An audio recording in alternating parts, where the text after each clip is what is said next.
Ain't no sunshine when she's gone.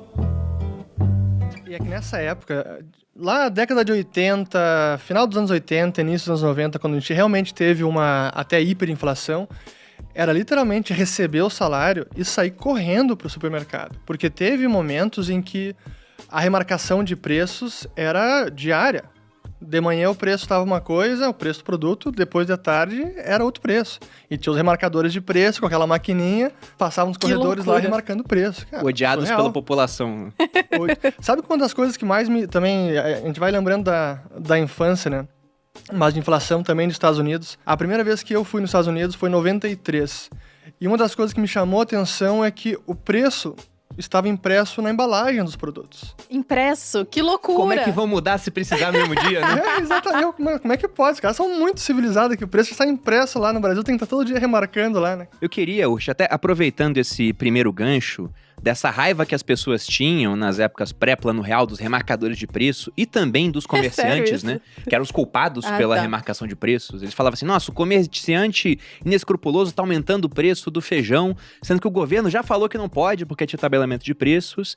E o brasileiro, ele confunde muito o que é causa e o que é consequência de inflação. Ele vê lá os preços aumentando e fala, olha, isso aqui é inflação e a culpa é de quem remarca o preço, de quem mais seria. É ele que tá aumentando o preço lá. Exatamente, mas o que seria a inflação, a causa dela? Na verdade, aumentar o preço seria só a consequência do negócio. É a consequência.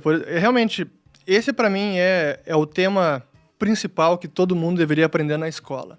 E sabe que isso não é apenas brasileiro. Acho que no mundo inteiro não sabem a real causa da inflação, que é a perda de poder de compra do dinheiro. O dinheiro vale cada vez menos. E o aumento dos preços é a consequência. Então esse é o sintoma. E o Roberto Campos, o avô do Roberto Campos Neto, atual presidente do Banco Central, ele falava isso bastante. Tem várias entrevistas dele onde ele dizia que era importante identificar o real culpado, porque se a gente entende que quem remarca o preço e quem está aumentando o preço é o empresário, é claro que ele que é o culpado pela inflação, é óbvio. Mas se a gente entende que a inflação, na verdade, é a expansão monetária, que é o aumento da quantidade de dinheiro em circulação, aí o culpado é o governo.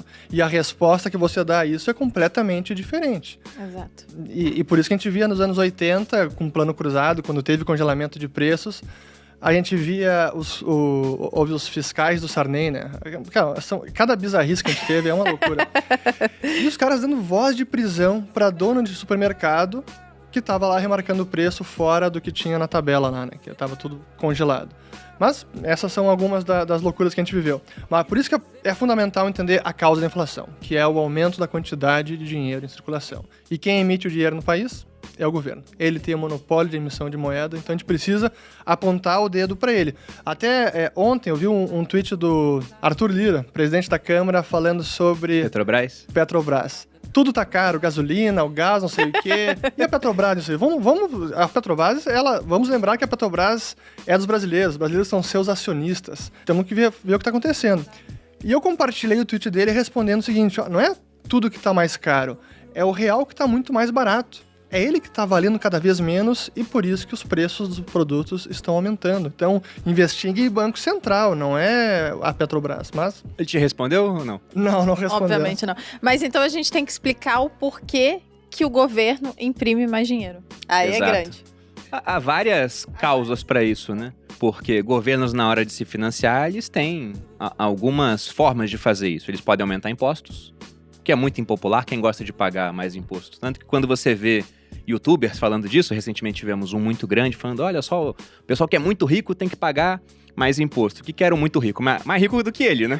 Exato. Botava lá uma faixa dele, não. Botou uma escadinha lá e falou, olha, eu tô mais perto desses caras aqui, né? Se você tem 10 milhões, você tá perto deles do que do bilionário. Só que se fosse uma faixa onde você tinha lá na ponta o Saverin, que é o mais rico do Brasil, e na outra ponta a pessoa mais pobre do Brasil, em número de pessoas ele estaria muito mais próximo do Saverin do que das pessoas mais pobres.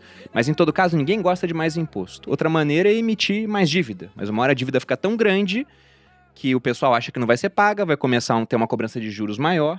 E a terceira forma, quase que indolor no começo, seria essa de criar mais dinheiro. É o imposto oculto, né? Porque é muito difícil de identificar. E como as pessoas não entendem que a inflação acaba sendo um imposto, é a forma mais fácil do governo conseguir bancar seus gastos e consegue até responsabilizar os outros pela inflação. Esse que a gente vê os próprios governantes agora, políticos e às vezes até o Banco Central. O vilão da inflação nesse mês é o tomate.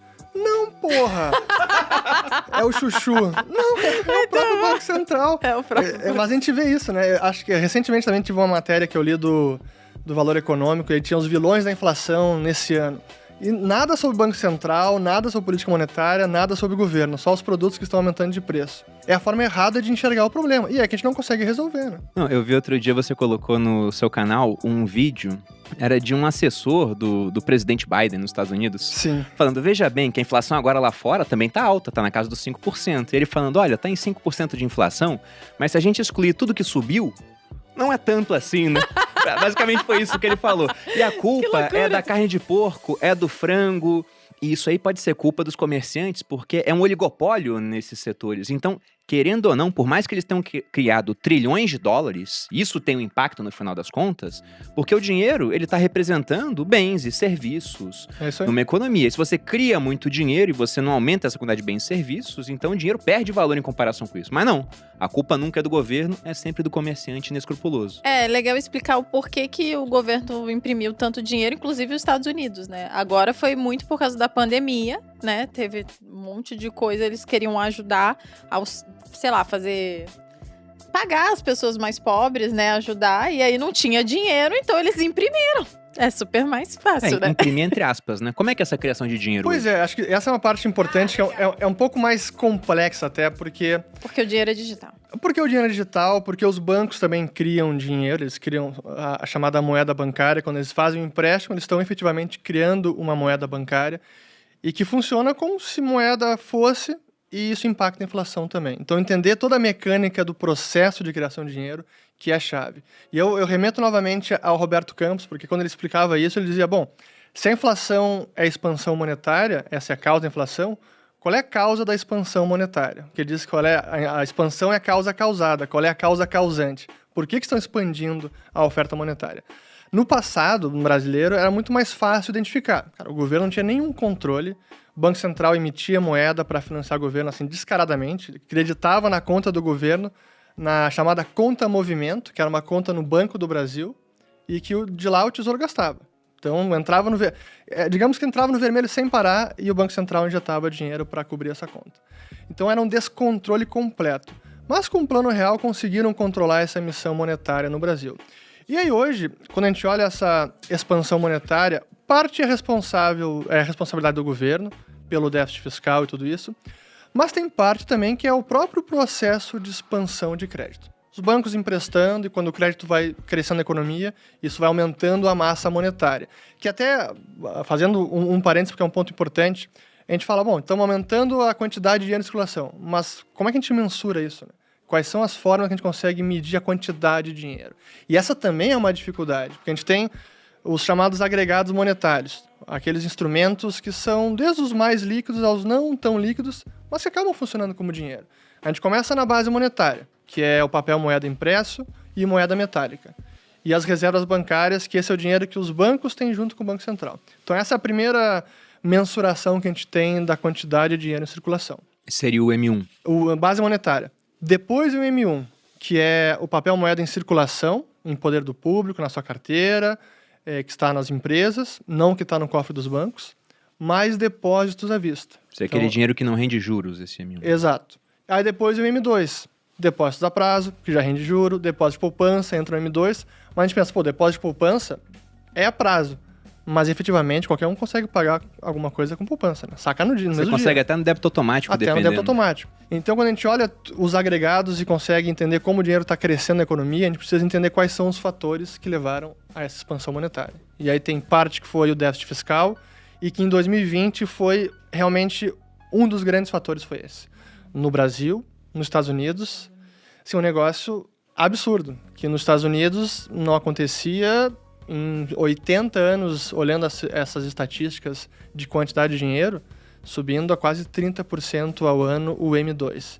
Isso realmente, nos últimos 50 anos, a média de crescimento anual era cerca de 5%, 8%. E aí foi para 30%.